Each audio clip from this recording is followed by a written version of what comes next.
You're listening to the Talk of Toledo, 1370 WSPD.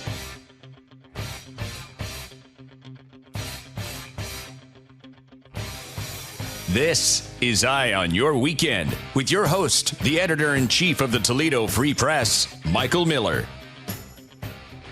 And good evening, TGI Jeff. Welcome into Eye on Your Weekend. So much to cover and talk about this week. But I hear a sound. Don, what is that sound? Is it a broom? Is it a sweeping sound I hear? What was that? The New York Stankies knocked out by our Detroit Tigers. Go team. We're joined, of course, today by our own group of all-stars, our ace on the mound, James Molnar, the film critic for WNWO and the Gold Knight. Good afternoon, sir. Good afternoon, good evening, good night. We also have our Gold Glove utility infielder, Jeff McGinnis, the pop culture editor for the Free Press. Hello, sir. Hello, everybody. Of course, Don's on the boards, and we have our own Triple Crown winner. We have our artist, illustrator, author, that's actually 4, I guess, and comic book maven, Jim Beer. Jim, good evening. Good evening. Big loaded show for you tonight. Couple big interviews with some national folks, including Carlos Mencia, who had a one-on-one interview with Jeff McGinnis we're going to talk about. But we're going to start today by handing the mic over to Jim and have him tell you about new exciting local artists on the scene. Jim, take it over. Here in the studio, we are very pleased to have Phil Machi, a Bowling Green resident. Is that correct, Phil? Yes, it's great to be here. Thanks. He's a writer and artist, and he has a few comic series. They're online, but he's also having them published in books right now. And the one that we're talking about pretty much today is Retail Sunshine. Phil, just to get a little groundwork done here, tell us about who you are and how you got started and why you're on this path. Well, thanks. I was in college for science, and then I decided that wouldn't work for a career, so I picked it. We all reach that point, don't we? Yeah. So then I equally picked another non-career-oriented area, which is cartoons. So I've been drawing comics my whole life, and I bet you your parents just love you. Oh yeah. No, they when are you going to get a real job? Yeah. But I decided to do something semi-autobiographical, with Retail Sunshine. It's about working in retail electronics. And you are actually a retail worker currently, isn't that right? I'm a real-life retail worker. You can see me in the person right now. So there's truisms, I think. Looking over the strips that you have that people can look at online, I see a lot of truisms in there. Is that what makes for the best humor? Yeah, I'm finding that people, and myself included, tend to laugh when you can start realizing the circumstances that you face every day can be caricatured onto paper. Now, here, I have to ask this one, because this is really important. Do the people at work see these cartoons? Yes, actually, I've been fortunate enough to have a company very supportive. I work at Best Buy, and the company magazine, they've been printing my comic since I think around 2009. Wow. Yeah, so it's nationally printed, but you can't see it unless you're an employee. Okay, so you don't worry that somebody is going to actually see themselves in this and maybe have a little talk with you? I always think about those things, and I have those conversations prepped in my head, but thankfully that hasn't happened yet. The other question that I really wanted to ask you is in any way this cathartic? Because I'm in retail myself and have been for quite a while now, and you have your frustrations, and sometimes you need an outlet for it. Is Retail Sunshine a way to work those out? Yeah, there's a lot of times where I'll meet somebody and it's all I can do but to tell myself in my head, don't worry, I'll see you again later when I put you on paper. Tell us about how the series is set up. You actually have a main character and some recurring characters? Yeah, the funny thing is that was never the intention. It was supposed to be just basically a bunch of gags that were stringed together with similar-looking characters, but eventually some of them grew a life of their own. And so there's a few recurring ones, but none of them have any names. So I was able to retain that part of the anonymity with that. And is the main character you? No, not at all.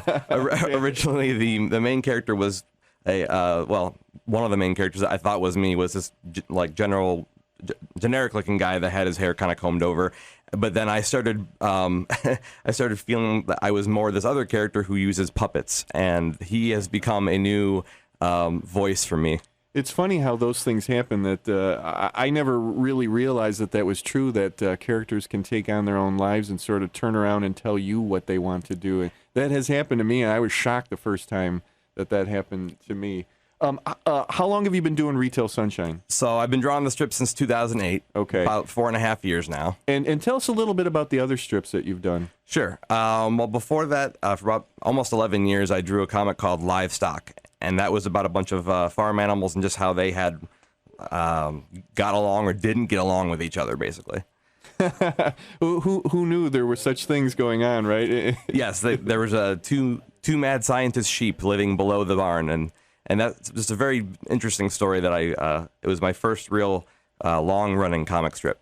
Now, we were talking about this before we came on the air here, that you've been doing shows. So people can actually go to some of the local comic book shows and see you and see your work and get sketches from you. Is that correct? Yeah, I just left a couple weeks ago the Cincinnati Comic Expo, which was nice. Wow, cool. And I haven't even done that one. Yeah, that's actually nice. It's in its infancy, but a good show. And in the past, I've done like the Cincinnati Comic Con. Yeah. Well, we talked about Detroit Fan Fair is next weekend, and that's in its infancy also. I believe this is the third year, and I'm going to be appearing at that one, and I'd sort of recommend that you take a look at that one. Here's the really important thing. You've got a brand new book coming out, and this is going to be a collection of Retail Sunshine. Tell us about that. Yes, the book is called Silver Lining, and it comes out on Halloween. Oh, perfect. Wow. Actually, that's become a fun holiday for me for a few reasons. Mainly because the first book of cartoons I did for Livestock also came out on Halloween, and also I'm a big Oingo Boingo fan, so they had a lot of Halloween fun too. You had to get the Boingo in there somewhere. That's cool. Well, there's at least one other person here in the studio who's also a Boingo fan. Yeah. Nice. Michael. There's a few of us out there. Where are people going to be able to get this new book and any other books from you? Absolutely. So retailsunshine.com is the best place right now. I'm working with a few other companies, hopefully try to getting more exposure that way. But for now, either from me directly at a show or on the website. And they're going to be able to go to Amazon? Not at the moment. Animal Apathy, which is the livestock book, that actually was on Amazon for a while. Might even still be up there. But the better quality versions are through me directly. I switched printers, and so now the better quality ones you can get from me. Okay. So, and what's that website again? That would be retailsunshine.com. Do we have a question from Jeff? Yes, I do, as a matter of fact. I was just going to ask, considering the difficulties, but also the possibilities that are out there nowadays of being, published through your own website and just getting your own work out there. I mean, what is it like when you do hook a new reader and get their reaction to your work? I mean, is it something that really, is that the sort of thing that makes your work worthwhile? That's an awesome question. I love being at shows and people asking me, do you work at Target or Walmart? And what's great about that is that's awesome. I don't want it to look like Best Buy specifically. That was definitely the motivating factor. But now being able to make it more universal has been a lot of fun. And people picking something up and saying, oh my gosh, this is so true. I do this every day, or I see this every day. That's really been awesome. That's the connection point right there. Okay, so go to retailsunshine.com. Yep. Check out Phil Machi's work there. Hopefully we're going to see you at a few more shows. Please let us know when you're going to be appearing at those shows. And if somebody really did want a Wolverine sketch, though, would you do that? Oh, heck yeah. I've done like a Yoda sketch. Oh, great. Yeah. But in your own style, though. Yes, absolutely. And you definitely have your own style, which I just love. Because honestly, it's not much like anything else. So thank you so much for coming into the studio today. Oh, thanks for having me. And telling us about this, and much luck to you in the future. Hey, this has been a lot of fun. You guys do an excellent show here. Thank you. Thank you. I didn't catch that. Would you say that again, please? I didn't hear that. You guys do an excellent show here. We don't hear that enough. And we'll be back with more excellence here on 1370 WSPD. This is Eye on Your Weekend with Michael Miller on 1370 WSPD. It is time for the speed/lightning round. We can still do the lightning Even when he's sound. sick, but he was still way too early for This it. is when we throw out a bunch of real quick things that happen in pop culture news since we last all sat together, and everybody, including our guest Phil, gets a chance to comment. First thing up, James found this week. We know that Seth MacFarlane's hosting the Academy Awards. Correct. There's Golden Globes news this week. Yeah, Tina Fey and Amy Poehler were announced as the Golden Globes hostesses. Jim, first reaction. I don't have a reaction. to Phil, that one. next reaction. I think they're both really funny. It'll be good. Jeff? It's all about the fact that they're trying to appeal to a younger demographic, just like everybody else. And right now, Damn kids they with tried with for 2 years in a row to Ricky Gervais. reel Very in with funny. Ricky Gervais, and it was very funny, but it was also maybe too edgy, and maybe they figure that Faye and Too Poehler will be a edgy, little yeah. bit. Too edgy. skewing to a younger audience. Absolutely, okay. compared to some of the other people they've Comparatively. Okay, I get Well, now it. with Yeah. 30 Rock is this is last season for that. She's got to find a next, and she got the experience from SNL. She'll be fine with that. The Consumer Electronics Association announced this week the next wave in home viewing, Ultra HD. Okay, so we're leaving HD and Blu-ray behind. We're going to 8 mil pixels resolution on these big giant screens.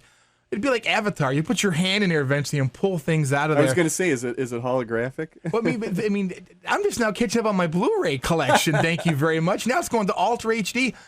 Do you invest each step of the way, or do you let technology get ahead a little bit? No, Jim? yeah, always let it get ahead. Yeah. Phil. I think watch a little bit before you buy anything, just because HD DVD proved that pretty well, I think. And you would know, working in an electronics store. Yes, and Blu-ray definitely came out on top on that one. How's Home 3D doing? Can you address how Home 3D That's is doing? actually doing really well, and I think more impressively than that is Nintendo doing the no glasses needed 3DS game systems, because I think that's where the future is going to be, where you don't have to wear glasses. Right, Jeff? The essential problem with that, though, is that works great with one viewer. If you have like a room full of viewers, it's not going to work. And so ultimately, when it comes to upgrading, like I wouldn't have upgraded to Blu-ray if it wasn't for the fact that I'm a video game geek, and so I upgraded to the PlayStation 3. I mean, basically, it's a matter of finding things that your audience feels the need to upgrade. If they don't feel the need, I don't see anything yet that indicates that this is an absolute must to upgrade. I like new and shiny. James? Yeah, I would say, other than VHS, Blu-ray is really nice. Okay, if you You know what VHS is? Oh, yeah. I put out my 78 gramophones and play them on the weekends for the grandkids. Wow. If you have the Chiller channel, they have been showing a tremendous documentary called Nightmares in Red, White, and Blue, and it traces the history of American horror films from Thomas Edison's Frankenstein all the way up to the current crop of stuff. It talks about the socioeconomic background in the country and how those politics play into the movies, going through the big bug era, through the nuclear scare and financial, all that kind of stuff. Lightning round question. Best American-made scary movie ever, James. I don't watch scary movies, but I would Jeff, say if you- Signs. Signs? Signs? Signs. I really enjoyed Never wear a Signs. sign. Very nice. That's as scary as I can We'll have to go. have that conversation Or off the air Bambi. when we talk about you coming back next week. Jim, It begins with an E, and I can't say the title because it keeps me up at night. say the title. Don't EX. Oh, Exorcist. Thank you Phil, for saying that scariest title. movie ever. I like 28 Days Later. That's Jeff? No. When it comes to sheer impact and also thrills, Exorcist is period the scariest movie of the last Jeff agrees with 50 me. years. So I'm going to throw out the original Omen.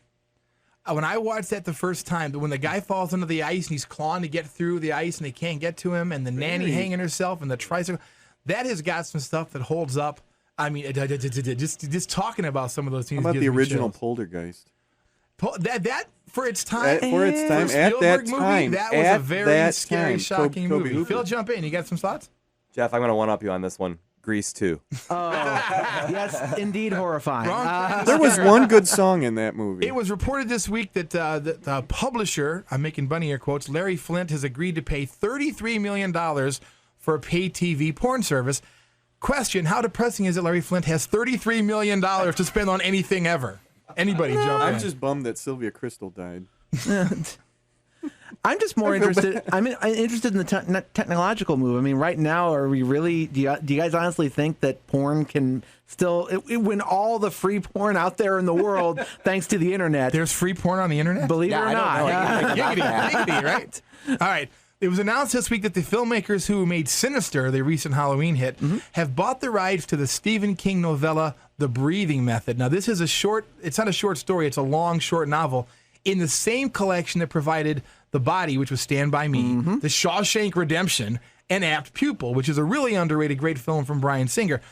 Anybody familiar besides me with The Breathing Method as a story? Have you read this work? I have not actually read that Let me book. tell you, Sleep apnea? this is The Breathing Method is about a woman who's having a baby, and she goes to a doctor who's pioneered this breathing method, and of the kind of an early Lamaze thing. And it's like 70 pages of worrying about her having a baby with absolutely nothing of interest at all, and then one horrific, terrible, nasty, horrible scene I can't go into, and it's over. I don't know how you film that. But if you guys haven't read the story, I guess my word on that will stand then, I suppose. I'm a huge fan of King's short stories, and I think they end up making much better films than his longer work just because the longer work is so dense. So I think that ultimately, is it difficult to say that maybe, well, maybe, but at the same time, Sinister's gotten excellent reviews, Yes. and I really think that the filmmakers have proven that they can take something like that and make it into a compelling film, so who knows? So, All right, moving on. The Walking Dead returned last week as Jim Bearded premiered. 10.9 million people, a basic cable record, topped every broadcast series in its demographic. Was it all worth all the hype? It was zombie-licious. Nice. James, Literally you don't and watch scary stuff. Well, I do make an exception for Walking Dead, but I'm still on season 2. Okay, real quick. Beyonce halftime show at the Super Bowl. Jeff. perfectly fine choice. Phil. I don't watch it for anything but the commercials. Jim. I have to agree with Phil. Just commercials. James. Bootylicious. What are the odds Jay-Z shows up, do you think, at a halftime show with Beyonce? Well, thanks for tuning in again this week. We hope you had as much fun as we obviously did doing the show. Eye on Your Weekends here every Friday from 6 to 7 o'clock on 1370 WSPD. And remember, here's another clue for you all. The walrus was Paul.